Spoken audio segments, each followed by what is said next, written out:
Vamos a hablar ahora con el jefe de gabinete de Axel Kicillof, jefe de gabinete de la provincia de Buenos Aires, Carlos Bianco, que está en línea. Los saludamos. Carlos, ¿qué tal? ¿Cómo va? Muy buen día. Aquí Sandra Russo, Mariano Hamilton, Néstor Restivo y Roberto Caballero saludan desde la M990. ¿Cómo va eso? Buen día. ¿Qué tal? ¿Qué tal? Buen día. Se escucha un poco bajito, si pueden levantar. Ahí vamos a tocar un poquito la... Por favor. ¿Ahora está mejor? Sí, mejor. Bien, bueno, primera pregunta, operativo puerta a puerta de vacunación. Imagino también primer balance de cómo está funcionando eso. ¿Qué es lo que se propusieron con esto? No, mira, es una de las tantas acciones que venimos haciendo ya hace varias semanas con el objetivo de llegar con la vacuna a todo el mundo, independientemente de que ya hace tiempo el gobernador ha anunciado la vacuna libre para los mayores de 18, es decir, que cualquier bonaerense que tenga DNI con una dirección en la provincia de Buenos Aires puede ir a cualquiera de los vacunatorios, de los más de 400 vacunatorios de la provincia, 414 específicamente en este momento, y vacunarse. Sabemos que hay algunas personas que por distintos motivos no acceden a los vacunatorios o en su momento no accedieron al proceso de inscripción o lo van dejando de un día para el otro, y para nosotros es de vital importancia que todos estén vacunados con al menos una primera dosis, obviamente en primera instancia, y luego completar el esquema con la segunda dosis, pero para inmunizar a la mayoría de la población y seguir con este proceso con el que venimos en las últimas semanas de una fuerte caída de los casos, hace 12 semanas exactamente, que en la provincia de Buenos Aires siguen cayendo los casos, se redujeron un 81% desde el pico de la segunda ola, y eso responde fundamentalmente al éxito del proceso de vacunación, obviamente también a los cuidados que se han establecido y que la población ha cumplido mayoritariamente. Pero es un poco la idea, este es uno de los tantos mecanismos que establecimos en su momento, bueno, todavía siguen funcionando, postas de vacunación, más allá de los vacunatorios, postas de vacunación en estaciones de trenes, en su momento en plazas, ahora los colectivos para la vacunación, el tren sanitario que está también, continúa recorriendo la provincia de Buenos Aires, dando distintos tipos de servicios de salud y atención de salud, y también la vacuna contra el COVID. Esa es un poco la idea. ¿Por qué esta gente que todavía no se ha vacunado, digamos, cómo argumenta que no se haya inoculado? ¿Qué es lo que ustedes encuentran cuando van a verlos? ¿Qué es lo que les dicen? No me vacuné por tal cosa o por tal otra. No, mira, mayoritariamente la gente que no se vacunó responde a dos cuestiones. Algunas personas porque por alguna razón no es que están en contra de la vacunación, no son antivacunas, digamos, ni siquiera tienen dudas de vacunarse, pero por distintos motivos no se hicieron presentes en los vacunatorios. En muchos casos también tiene que ver con problemas de acceso a los vacunatorios, por eso la idea es que las postas de vacunación, que la vacunación casa a casa vaya a los barrios más alejados o con mayor problema de conectividad física, y hay otra porción de la población que todavía tiene dudas sobre la vacuna, y yo responsabilizo directamente a los referentes de la oposición y algunos periodistas, algunos medios de comunicación, que desde el comienzo del proceso de vacunación, fundamentalmente en el comienzo del proceso de vacunación, empezaron a establecer dudas sobre la seguridad, sobre la eficacia de las vacunas, y que todavía, a pesar de que una gran mayoría de nuestra población ya está vacunada con al menos de una dosis, todavía sigue teniendo dudas, sigue teniendo algún miedo. Hay que sacarle ese miedo. La vacuna es totalmente eficaz, todas las vacunas que estamos utilizando en la Argentina son totalmente eficaces, totalmente seguras, pero bueno, hicieron esa campaña antivacunas, si se quiere, desde diciembre, enero, febrero, hasta marzo, me animo a decir, estuvieron muy fuertes con esa campaña, y eso deja huellas, pero bueno, hay que concientizar a la gente en primer lugar y acceder a las casas, acceder a los barrios, a los pueblos en donde el acceso justamente a las postas, a los vacunatorios es más complejo. Carlos, Sandra Russo te saluda, buen día. ¿Qué tal? Buen día. El otro día en una entrevista que te hicieron, cambiando de tema, ¿no? En una entrevista que te hicieron y hablando sobre la gestión anterior, la de Vidal, vos dijiste que había sido en todo caso un gobierno de vagos y mal entretenidos. Ante ese tipo de expresiones supongo que habrás recibido críticas, sin embargo hubo otra gente que escucha ese tipo de expresiones, ese tipo de... Se escucha muy bajo, no estoy escuchando casi la pregunta. A ver, ¿ahora me escuchas mejor? Ahora sí. Bueno, sí, tengo que estar pegadita al micrófono. Me refería cuando el otro día, hablando del gobierno anterior, del gobierno de Vidal, vos los caracterizaste como un gobierno de vagos y mal entretenidos. Sí. Te quería, a algunos, ese tipo de expresiones, por supuesto, me imagino que debes haber recibido críticas. A otros nos gusta, digamos, escuchar las cosas de una manera más frontal y más directa. ¿Qué pasó con esas declaraciones? No, mira, yo lo que digo, lo que declaro, no lo hago ni para que me aplaudan ni para que me critiquen.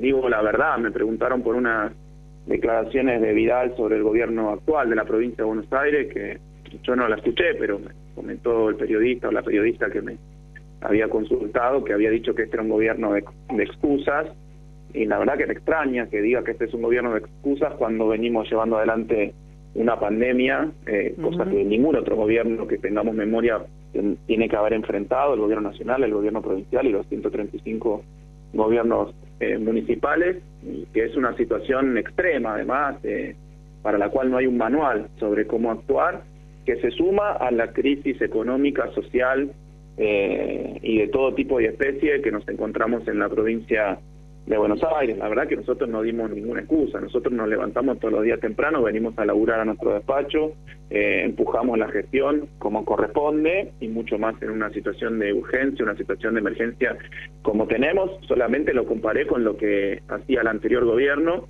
que lo conozco de primera mano porque es lo que es lo que sabemos y es lo que nos cuentan cotidianamente los trabajadores y trabajadoras de la administración pública provincial, que aquí en La Plata no trabajaba nadie, que la gente venía, se sentaba en sus despachos, las autoridades políticas ni siquiera venían a La Plata. Los trabajadores y trabajadoras, la mayoría venían, se sentaban en sus despachos, en sus oficinas, en sus computadoras, y no tenían instrucciones, y no se ejecutaba nada, no se avanzaba con políticas ni sanitarias, ni educativas, ni nada. Es lo que dije. La verdad, yo creo que el fracaso de María Eugenia Vidal en la provincia de Buenos Aires tiene que ver con que no se gestionó la provincia. Mucho marketing, mucha publicidad, mucha propaganda, pero las cosas no sucedían. Por eso estaban como estaban los hospitales, por eso estaban como estaban las escuelas, por eso estaba como estaba el aparato productivo de la provincia de Buenos Aires. O sea, se dio el lujo María Eugenia Vidal de casi un año completo no tener ministro de producción, tener un ministerio sin un ministro. Pero igual es consistente, es coherente con lo que piensan. No imagino que no les preocuparía mucho no tener un ministro de producción porque no les interesa la producción. El modelo de Macri, el modelo de Vidal, que fue, el gobierno de la provincia de Buenos Aires fue un engranaje más del modelo de endeudamiento y fuga que estableció el gobierno nacional, así que tampoco creo que les preocupaba demasiado no tener un ministro de producción. Carlos, te saluda Néstor Restivo, buenos días, ¿cómo estás? ¿Qué tal? ¿Cómo estás? Te quería preguntar sobre la decisión que se anunció hace unos días de extender el horario de los bares hasta las 3 de la mañana. La pregunta es si tiene que ver con un criterio sanitario o si también en el contacto que ustedes tienen con el sector gastronómico, que seguramente es un sector que sufrió mucho esta pandemia, y otros sectores de ese sector que sufrió las limitaciones, turístico, hotelería, etcétera, tiene que ver también con una vuelta gradual a la normalidad con esos sectores. Sí, de todos modos es una medida que se malinterpretó, porque en realidad lo que pasó es que el decreto de necesidad de urgencia vigente del gobierno nacional no pone ninguna restricción horaria a la apertura de bares, de restaurantes, etcétera. Lo que hicimos nosotros justamente es eso, no es estirarlo, sino ponerle un corte a las 3 de la mañana para toda la provincia de Buenos Aires, que es lo que nos pidieron varios intendentes del conurbano, pero fundamentalmente del interior, porque se les hace muy difícil a este horario en la madrugada, en bares, fundamentalmente en bares, en cervecerías, etcétera, poder controlar y fiscalizar los protocolos. Así que decidimos ponerle un tope máximo a la nocturnidad con las competencias delegadas que nos da el decreto de necesidad y urgencia del Gobierno Nacional a cada una de las jurisdicciones, a cada una de las provincias de la Argentina. Nosotros pusimos un límite de cierre, un horario de cierre. Pero bueno, también podemos hacer esto justamente porque cayeron los casos, porque los contagios hoy son muchísimo menores, como decía al principio, 81% menos que en el pico de la ola, porque tenemos un sistema sanitario más o menos con un 50% de ocupación de las camas de terapia intensiva, solamente un 30% por COVID. O sea que la situación está más holgada y nos permite tomar algunas medidas evitar algunas medidas de cuidado que teníamos que poner antes cuando la situación era más compleja. ¿Cómo está la situación con el tema de las escuelas hoy, digamos, ¿no? Se ha recobrado cierta normalidad, la infraestructura escolar, digo, hay un trabajo allí que se hizo y quizá no ha sido demasiado difundido, pero ¿cuál es la situación hoy en un rubro donde el anterior gobierno, la verdad, había hecho desastre? De hecho, bueno, tuvimos la desgracia de la muerte de Sandra y Rubén, ¿no? En el marco de ese desfinanciamiento y el ajuste. Sí, mira, fue el primer programa que lanzó nuestro gobierno, que lanzó el gobernador allá por enero, antes de la pandemia. Por los primeros días, recuerdo que fueron los primeros días de enero de 2020, el primer programa de gobierno como tal, digamos, ¿no? Institucionalizado, planificado, con los fondos para la ejecución. Lo lanzamos en Merlo, en un acto en Merlo, me acuerdo.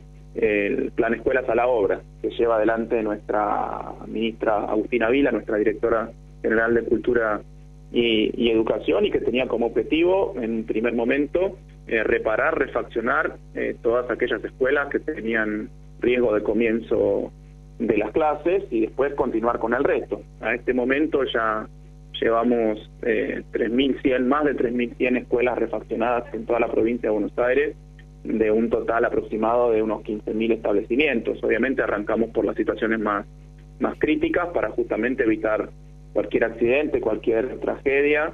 Básicamente se avanzó en la reparación de todos los circuitos eléctricos, de todas las conexiones de gas, de los techos, de la mampostería, que muchas veces está muy destrozada en las escuelas, y también en la pintura de las escuelas. Así que no, y el objetivo es avanzar con todos los establecimientos educativos públicos de la provincia de Buenos Aires en el marco de este plan. Me parece que es una deuda histórica que tiene la provincia, no solo construir escuelas, construir jardines, que tampoco lo hizo el gobierno anterior, sino que las que están, mantenerlas, porque aparte es una cuestión de eficiencia, que a veces es un concepto que nos ha robado la derecha. Es mucho más económico, es mucho más eficiente hacer un mantenimiento de los edificios existentes que dejarlos caer y después tener que casi reconstruirlos. Es casi de sentido común, es lo que hace cualquier persona que tiene una casita, que la va manteniendo para que no se vaya deteriorando, porque si la casa se deteriora después se viene muy abajo. Bueno, criterios bastante de sentido común. Si uno aplica a la gestión, las cosas van sucediendo. Pero bueno, para eso hay que estar sentado, para eso hay que estar sentado en el despacho, para eso hay que estar recorriendo las escuelas, para eso hay que estar trabajando. Si uno se aísla en una base militar o se va a trabajar al Museo Ferroviario de Retiro para gestionar la provincia de Buenos Aires, ni se entera de esto, ni se entera, la verdad que ni se entera. Me acuerdo una toma de tierra, que fue la toma de Guernica, que ocupó durante varias semanas la agenda de los principales diarios del país, los principales medios de comunicación, donde prácticamente se acusaba al gobierno de Axel Kicillof de ser un gobierno represivo, de ser un gobierno que no le daba respuesta a la gente a través de las viviendas. Bueno, finalmente creo que algo va a pasar allí, ¿no? En ese predio o cerca de ese predio, pero el tema salió de la agenda. Todo lo que estaban en las vestiduras porque la gente no tenía vivienda dejaron de aparecer como tal. ¿Qué es lo que se va a hacer allí? Entiendo que es cerca de lo que había sido la toma. Mira, lo que se hizo es recuperar unos terrenos en el marco de la ley de plusvalía que está vigente en la provincia de Buenos Aires. Se recuperaron unos terrenos que algunos barrios privados habían